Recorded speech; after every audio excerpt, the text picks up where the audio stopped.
Morning మా price lord. ఎలా ఉన్నారు? బాగున్నారా? మీరందరూ బాగుండాలని ప్రతినిత్యం మేము ప్రార్థన చేస్తుంటూ ఉన్నాం.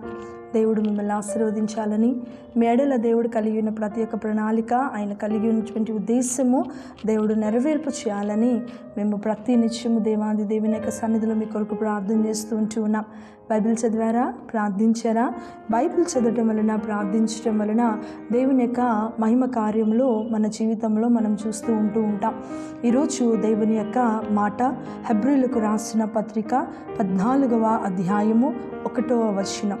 విశ్వాసమనున్నది నిరీక్షింపబడు వాటి యొక్క నిజ స్వరూపమును, అదృశ్యమై ఉన్న వాటి అనుటకు రుజువునై ఉన్నది. ప్రియ విశ్వాసి, ప్రియ దేవుని బిడ్డ, ఈరోజు దేవుడు మనతో మాట్లాడుతున్నటువంటి మాట హెబ్రీలకు రాసిన పత్రిక 11వ అధ్యాయము 1వ వచనం. విశ్వాసమనున్నది నిరీక్షింపబడు వాటి యొక్క నిజస్వరూపమును, అదృశ్యమై ఉన్నవి అనుటకు రుజువునై ఉన్నది. ప్రియ బిడ్డ, ఈరోజు దేవుడు మనతో మాట్లాడుతూ ఉన్నాడు. విశ్వాసం అనేది ప్రతి క్రైస్తవ జీవితంలో చాలా ప్రాముఖ్యమైనది. విశ్వాసం అనేది ప్రతి క్రైస్తవుని జీవితంలో అది చాలా ప్రాముఖ్యమైంటూ ఉన్నది. ఏ విషయంలోనైనా సరే మనం విశ్వాసంతో ముందుకు వెళ్ళాలి. ఏ విషయంలోనైనా సరే మనం విశ్వాసముతో నడిపించబడాలి. ఏదైనా మన జీవితంలో కావాలి అనుకున్నప్పుడు, ఏదైనా మన జీవితంలో మనం చేయాలి అనుకున్నప్పుడు ఖచ్చితంగా విశ్వాసములో ఉన్నటువంటి ప్రార్థన అనేది మన జీవితంలో చాలా ప్రాముఖ్యమై ఉంటూ ఉన్నది. మనము దేవుని యొక్క సన్నిధిలో విశ్వాసముతో నిలబడినప్పుడు దేవుడు కార్యం చేస్తాడు. విశ్వాసము అనగానే మనకి జ్ఞాపకం వచ్చేటువంటి వ్యక్తి అబ్రహాము కదా. అబ్రహాము జీవితంలో చాలా విశ్వాసాన్ని ఆయన కలిగి ఉంటూ ఉన్నాడు, కనపరుస్తూ ఉన్నాడు, ఆ క్రియను చూపిస్తూ ఉన్నాడు. దేవుడిని యొక్క సన్నిధిలో విశ్వాసముతో నిలబడినటువంటి వ్యక్తిగా అబ్రహాం ఉంటూ ఉన్నాడు.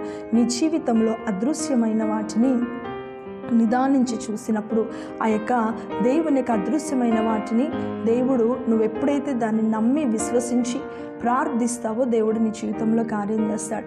ఈరోజు నువ్వు ఏదన్నా అడుగుతూ ఉన్నావు అనుకో, ఎగ్జాంపుల్, నీ జీవితంలో ఒక వివాహం అనేది జరగాలి. వివాహము జరిగించబడడానికి విశ్వాసముతో నువ్వు ప్రార్థించే, ప్రవ్వా నాకు పలానటువంటి వ్యక్తి లేదా పలానా ఇలా ఉండాలి, ఇలాంటి ఫ్యూచర్స్ ఉండాలి, ఇలాంటి జాబ్ ఉండాలి, ఇలాంటి ప్రార్థన ఉండాలి, ఇలాంటి కుటుంబం అయి ఉండాలి. ఇవన్నీ కూడా నువ్వు పెట్టుకొని అనలైజ్ చేసుకొని నీకు ఎలాంటిది కావాలో దేవుని యొక్క సన్నిధిలో నువ్వు పెట్టుకొని ప్రార్థన చేయి. దేవుడు కార్యం చేస్తాడు. అలానే గర్భఫల విషయమై, లేకపోతే ఉద్యోగం విషయమై, లేకపోతే నీ యొక్క సమృద్ధి విషయమై, ఆరోగ్యం విషయమై, ప్రతి దాని విషయం, ఇంటి విషయమై, నువ్వు ఇల్లు కావాలి, నాకు సొంత ఇల్లని ప్రార్థన చేస్తున్నావా? ఏదైనా సరే అది నిదానించి నువ్వు చూస్తూ, అదృశ్యమైన వాటిని చూస్తూ, అది ఉన్నది అన్నటువంటి ఆ యొక్క అనుభవంలోనికి నువ్వు ఎప్పుడైతే వెళ్తూ అలా ప్రార్థన చేస్తావో దేవుడు అద్భుతమైనటువంటి కార్యం నీ జీవితంలో చేసి చూపిస్తాడు. నువ్వేది అడిగిన విశ్వాసంతో అడుగు, ఏది ప్రార్థన చేసినా విశ్వాసంతో ప్రార్థించి అది నీ జీవితంలో నువ్వు పొందుకొని ఒక సాక్షిగా నిలబడతావు. అలాంటి కృప, మహిమ, దీవెన దేవుడు మనకు అనుగ్రహించును గాక. ప్రార్థించుకుందాం. ప్రభువా, నీకు వందనాలు చెల్లిస్తున్నాను యేసయ్యా, నీకే కృతజ్ఞతాస్తుతులు చెల్లిస్తున్నాను. ప్రభా, విశ్వాసముతో నిలబడము అనేటువంటిది నువ్వు మాకు ఈరోజు బోధించావు. నిజమే, ఏ పరిస్థితిలోనైనా సరే, ఏ అవసరతలోనైనా సరే, ఏది కావాలన్న మా జీవితంలో మేము విశ్వాసముతో పోరాడి, విశ్వాసముతో ప్రార్థన చేసి, విశ్వాసముతో దాన్ని పొందుకునేటువంటి అద్భుతమైనటువంటి కార్యం మా జీవితంలో జరిగించమని మేము ప్రార్థిస్తున్నాం.